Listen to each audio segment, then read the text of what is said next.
Коопсуздук кеңешинин бардык. Бүгүн 26 ноябрда президент Садыр Жапаровдун төрагалыгы алдында Коопсуздук кеңешинин жыйыны өттү. Жыйында алдыдагы парламенттик шайлоону өткөрүү маалында коомдук жана эпидемиологиялык коопсуздукту камсыздоо, өлкөнүн экономикалык жана азык-түлүк коопсуздугун камсыздоо маселелери каралат. Мындан сырткары улуттук коопсуздугунун концепциясы каралды.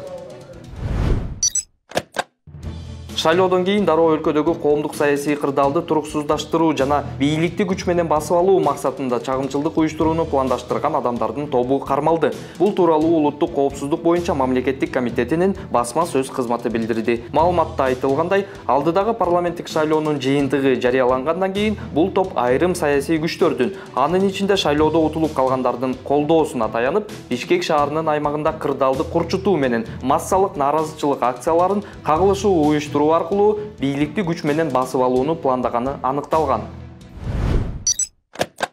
Жогорку кеңешке шайлоодо бирдиктүү шайлоо округу боюнча шайлоочуларга добуш берүүчү жайдан тышкары добуш берүү мүмкүнчүлүгүн берүү тууралуу 13396 арыз түшкөн. Бул тууралуу БШКнын маалымат бөлүмү билдирди. Добуш берүүчү жайдан тышкары добуш берүүгө шайлоочулардын тизмесине кирген, бирок добуш берүү үчүн шайлоо участкаларына келүүгө ден соолугуна же майыптыгына байланыштуу келе албаган шайлоочулар добуш берүүгө укуктуу.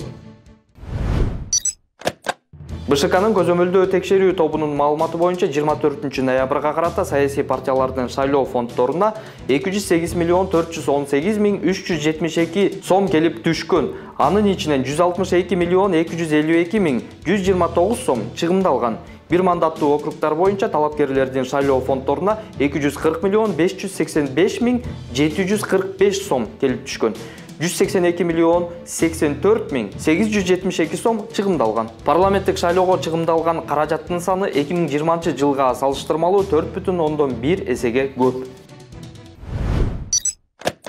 Бүгүн 26 ноябрда Жогорку кеңештин депутаттары Асылбек Жээнбеков менен Төрөбай Зулпукаровду кылмыш жоопкерчилигине тартуу үчүн депутаттык кол тийбестиктен ажыратуу боюнча кезексиз жыйынга чогула алган жок. Залда болгону 8 эле депутат катышты. Асылбек Жээнбеков менен Төрөбай Зулпукаров Кумтөр иши боюнча кылмышка шектелип жатат.